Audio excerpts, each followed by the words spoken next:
Okay, we're recording according to the American voice. Marvelous. Well, good afternoon. Yeah, good afternoon. It is afternoon. I have Suzanne with me. Hi, Suzanne. Would you like to introduce yourself and tell us a little bit about yourself? I am Suzanne Stephenson. Um, I had a long legal career. Just get that off there so I can see properly. I had a long legal career. Then I so-called retired at the very beginning of 2021. And I've been very, very busy since, um, both doing things round our, when I say our, it's really my other half's business at home. He has a holiday cottage and a seasonal campsite, and also writing. And I started writing during 2021. I'd had thoughts while I was finishing work in 2020, so I had ideas in my head, and I have never really stopped.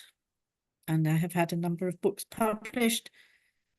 As one can imagine, because I like animals very much, some of them are about animals, and some of them have a basis in the legal world, and some of them have a mixture of the two.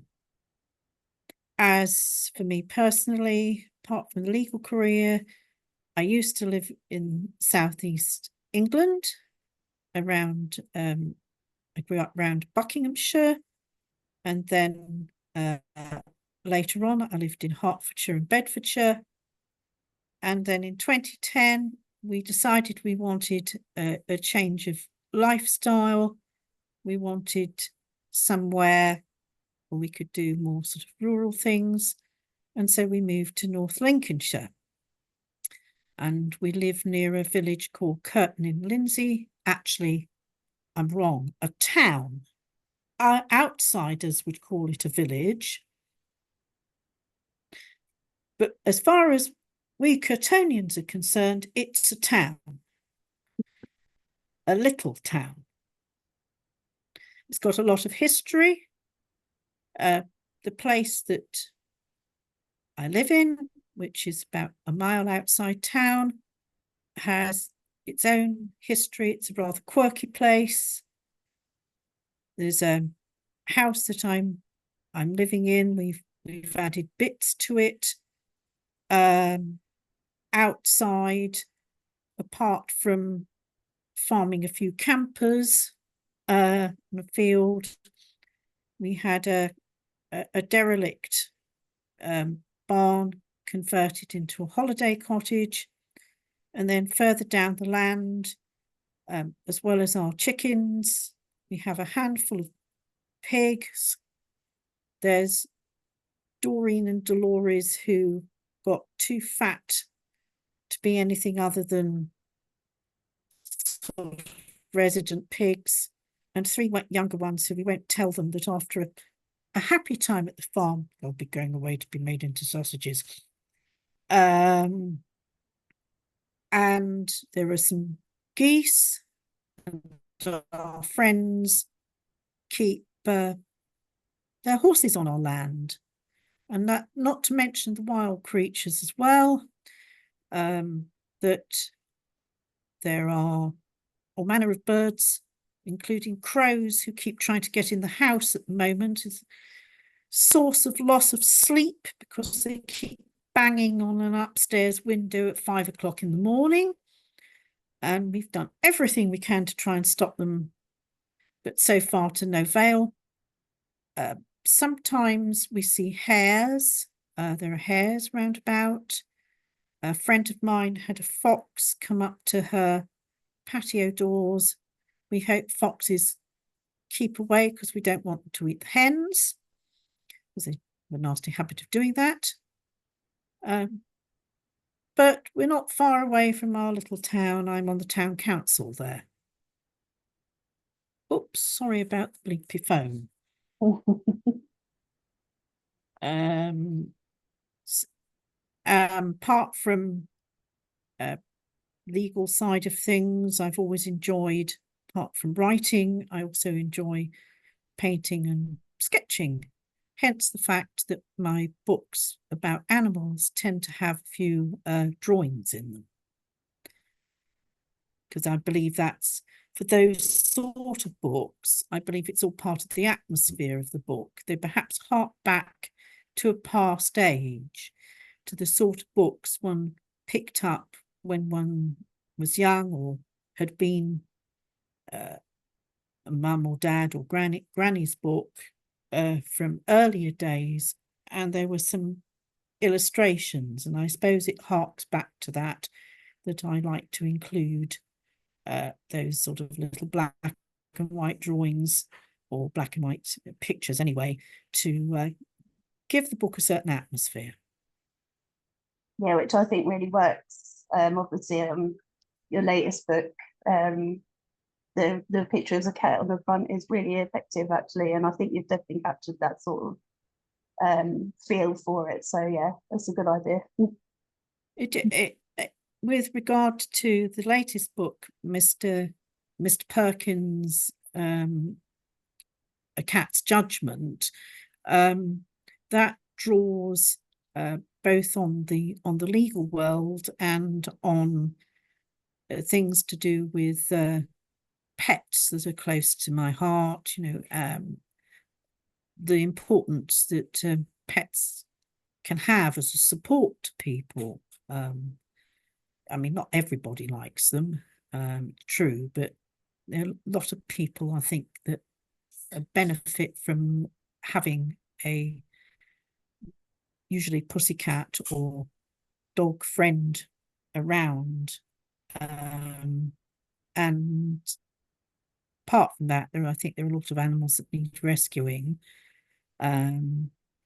So yes, and there was a little bit in that book as well, which was as a result of contact with a cousin I have called Emma Iliff, who is very much prominent in the deaf community for British Sign Language, and I just thought it was something I could include, so that as well as the characters who might benefit from pet support, there were just a couple of them who benefited from British Sign Language. But not all my books are necessarily with illustrations, because I have got a couple of books which are more legal satires and draw on experiences in the legal world. Obviously, I can't give exact stories of some of the things that happened, but if there are some funny scenes and people think, surely that could never happen, well, the truth is probably even stranger as to what things can happen. Yes. Did your background in the legal profession help you with writing? I've heard that sometimes it makes you write more than you need because you get paid by the word or by the hour when you're in a legal profession. So Certainly don't get. Certainly, I never got paid by the hour, by the word, when I was a practicing lawyer. I don't know really, because I first started wanting to write when I was about 12, and I wrote my first, in inverted commas, book when I was 12. I'd been watching too much James Bond, and it was all about spies and things, but it was also based on a place we'd been on holiday. And I sent it to Collins Publishers, and I actually got a letter back, and I said this was when I was about 12, and I'm sad I lost the letter, from a chap who was well known in the publishing world at that time called Philip Ziegler, who probably didn't want to be too nasty to this 12-year-old who wrote nonsense, and told me I ought to write about things I knew about, presumably not about spies and things like that. But I continue to hope that I, could write one day, but then I got so busy with, well, things that people do in life, like trying to earn a living and so on, that I didn't really have time to come back to it. I suppose the legal influence might occasionally make me long-winded, but I hope not too long-winded. I mean, I have been using an indie publisher and had an editor who's helped, although when I've had the odd review, I have had one which, particularly from Americans, which said she needs a reviewer. She needs a professional editor and reviewer. She needs to have some editing here. You said you started writing in 2021. So what was why that particular time, that day that you finally sat down, why was it that day you're like, okay, today's the day that I'm going to finally do it? Well, I don't know why, but the idea was already in my head. From in 2020, I'd already had the idea for the first one in my head. And it was just a question of getting it down on the laptop. And my grown-up son also gave me on retirement this laptop in early 2021. When I say gave it to me, somehow I think I paid for it and he just got it, but that son's. And I think I wanted to also christen the laptop with some decent amount of typing something. So the ideas I had just sort of came out for the first one that I wrote. That wasn't the first one that got published. The first one that I actually wrote was one called Waste, although I prefer to pronounce it Wast, as I think the characters in the book would pronounce it. What was your journey to publication? You said you were with an indie publisher, so how did that come about? Right. Well, the first publishing company I used wasn't the first one that brought out a book. I used a company called L.R. Price, and they only published Wast eventually. However, during the time I'd been looking for publishers and ways. Sorry, I should have turned that on to silent. Silly me. During the time I'd was sort of looking for ways to publish the book and publishers, I had actually been in contact with a little company called Mirador, and I had actually liked things they said. It was what they call partnership publishing, which I know a lot of people call vanity publishing. I suppose it depends on the company, but they sounded as if they could be quite helpful. And but I hadn't gone with them, which is something I now think was a mistake. And so after have we lost sound? I just muted myself for a minute. I just thought it was some interference this end because nothing works properly here. That after I'd been sort of waiting with the other company, I went back to them and I got it, and I got a very nice email from a lady called Sarah Luddington from Mirador, and she's been actually extremely helpful. And although I've had to pay for a package to include editing services and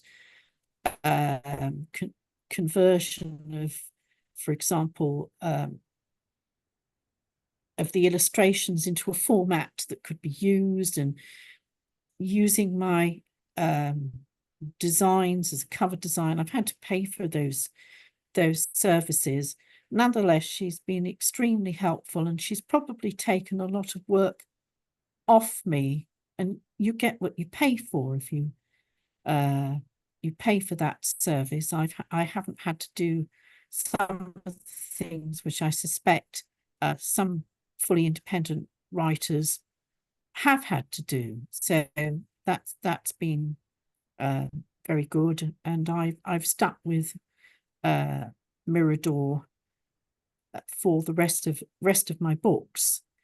I hope I can do that in the future, because I know she's tackling a health issue at the moment, so I wish her better, and hope that I'll be able to go back to her, and she'll be better for that. But she's done a very good job with putting them together so they look nice when I sell them at pop-up markets and people actually have them in their hand. They can see that they've turned into a nice quality, and dealt with all the fiddly bits of uploading as a Kindle as well. Yeah, they're fiddly, those bits. So Okay. yeah, so that's basically how I came to continue to use Mirador Sarah Luddington. So how many books have you got to date? How many books I've got to date? Well, there's Original West, and there is a book containing sequels called Forever West. Then of the animal books, there's Bearswood End. There's the first Mr. Perkins book, Mr. Perkins Takes Charge. Then there's The World According to Patrick White, which is about a pig who can talk, but it's not a children's book, although younger people would like it, I hope. And the most recent one is A Cat's Judgment. So that's that's 6 if you all together. That's quite impressive. As it's only 2021. That's very impressive. Well, the animal books are not very long, although it does take me a little while to produce some illustrations. The West books are not illustrated, for obvious reasons. Although I have to say that when I started out, I did start doing some little paintings and sketches even for that, but I think mostly to please myself. And I could have probably thought of doing drawings for that, but I think they're more realistically not drawings to illustrate. But they're sort of romantic comedy meets legal satire, and a bit of local political satire in the mythical town of West. Bearswood End was influenced by my 60th birthday trip to Canada. And then the cat books, well, I'm surrounded by cats. The World According to Patrick White about pig was that was influenced by the fact that some years back we acquired a boar that we thought we'd breed our own little pigs, but the boar, who we named Barry, and who was quite entertaining in a way, eventually got a little bit too carried away And we ended up with about 30 odd pigs down the field. I think it was during lockdown. We had all these pigs and it was quite difficult. And he wanted to hump any lady pig he could get at. And we did things like buy a crate of cheap beer and tried to get him to drink the beer in the hopes that it would make him calmer. It didn't. So in the end, we had to sell Barry. Fortunately, as he was such a character, he got to do what he wanted. He went off to a farmer who had rather more females. Mind you, it took about 8 or 9 people to actually load him because he was such a handful. So I think Barry the boar was kind of inspiration for Patrick White. It was a kind of what if, because Patrick White has his own views on our world. Why can't I come and live in your house? Why can't I eat human food? Oh, he likes his music. He likes James Brown.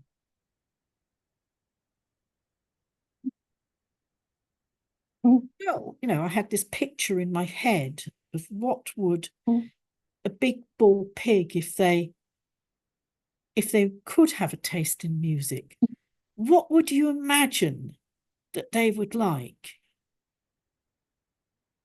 Yeah, I think that's a pretty good. Probably a gentle ballad.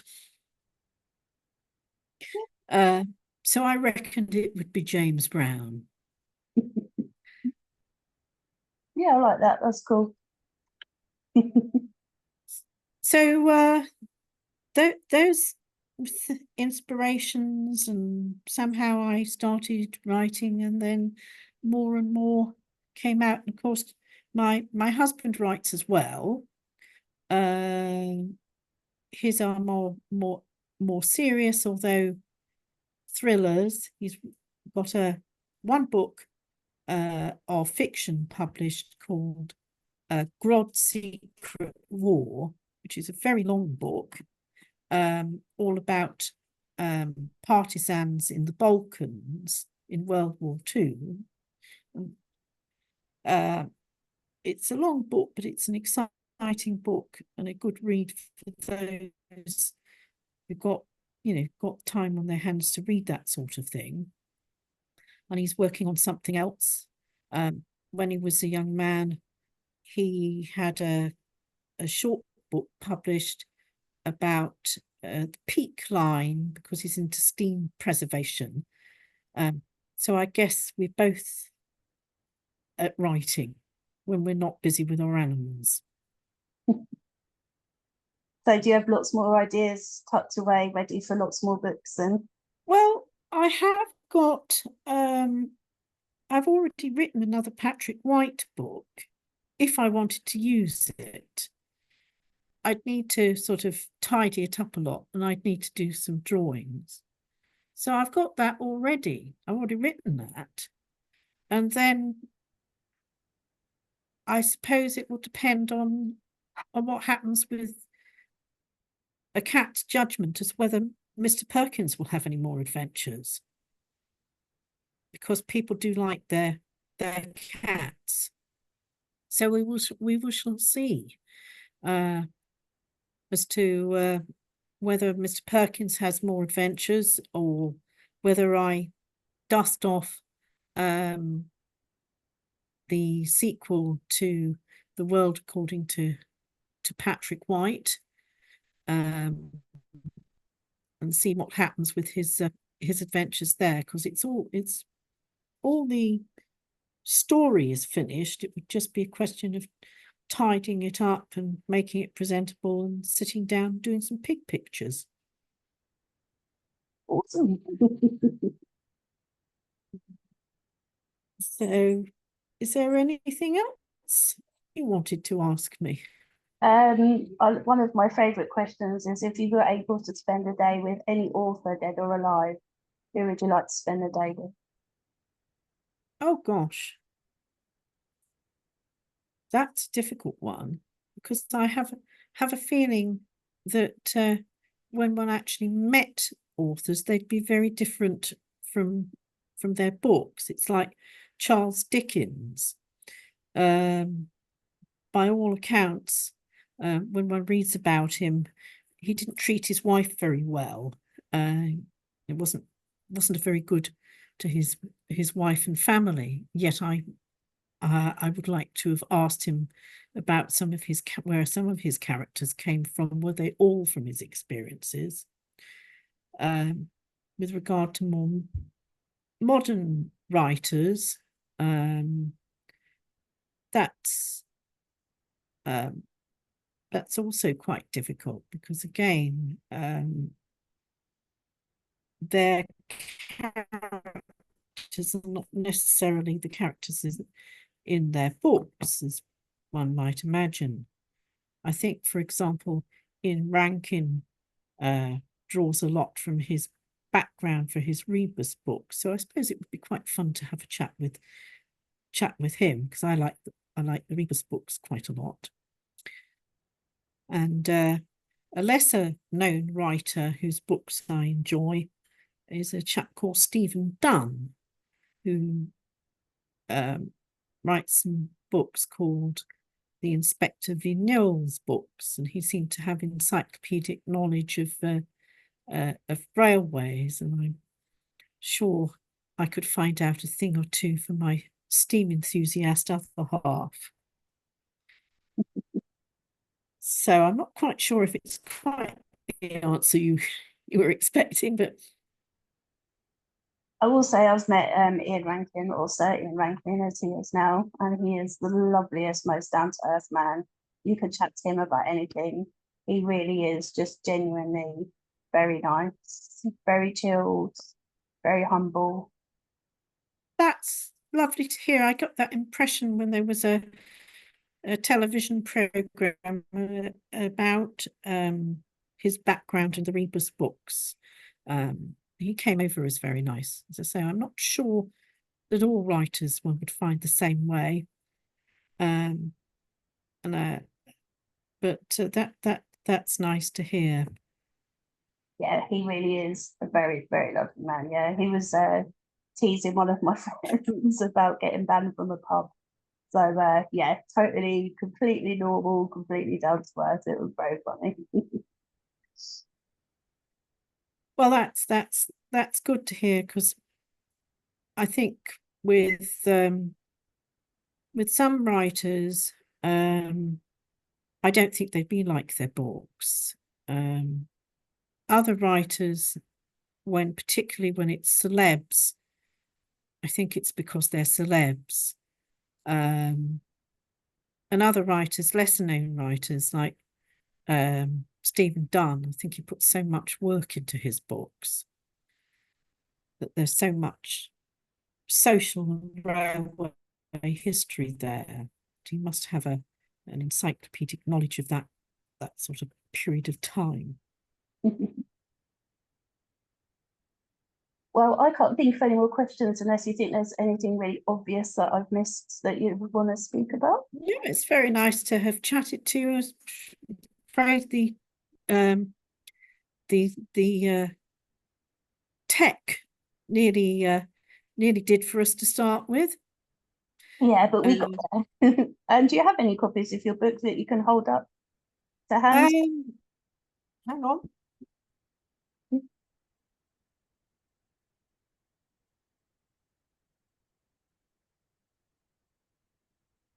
Oh, that's the previous one. Can you wait 30 seconds? Yeah, yeah, you carry on.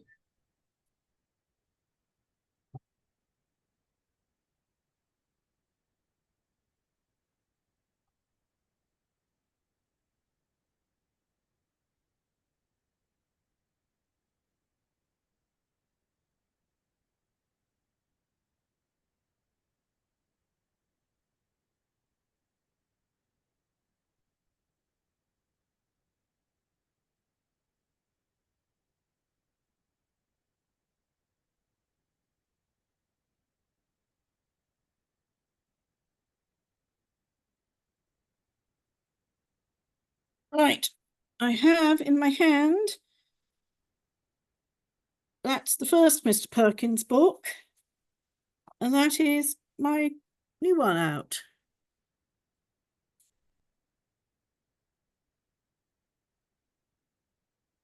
I also have, we touched upon, World Park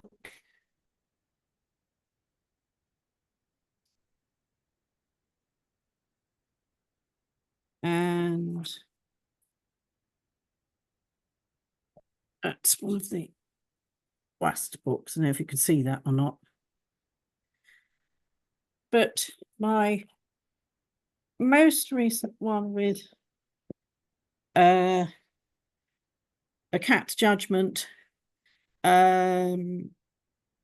he's not in the room, he's gone somewhere else, but that is Tom the cat, who was my model for that, and he's now probably going to go and see if I'm going to have anything good for him to eat.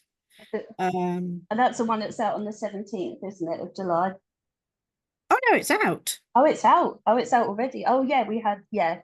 Yes, the publisher took me by surprise. It That's was right. Yeah, I remember. out just at the last part of June. So it's out, but it hasn't been long out. And I think I sent you a PDF, didn't I? Of You did. if anybody needs a hard copy, I might have a couple of review copies of my sort of like ones that are set aside for reviews. There's dogs, the doggy fans. Awesome. So no, that's out. I've been obviously hoping that people will get it, will get the concepts of how, you know, pets for the appropriate people and support animals can make life better. And on that note, shall I let you get on and I go and share my lunch with a cat?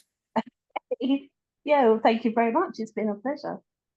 Pleasure to have spoken to you, Donna. Hope you have a good afternoon. Yeah, you too. Take care. And Thank I'll you. Bye. tag you when I share this and stuff. Okay, let's see how I turn this off now. Right, click the top.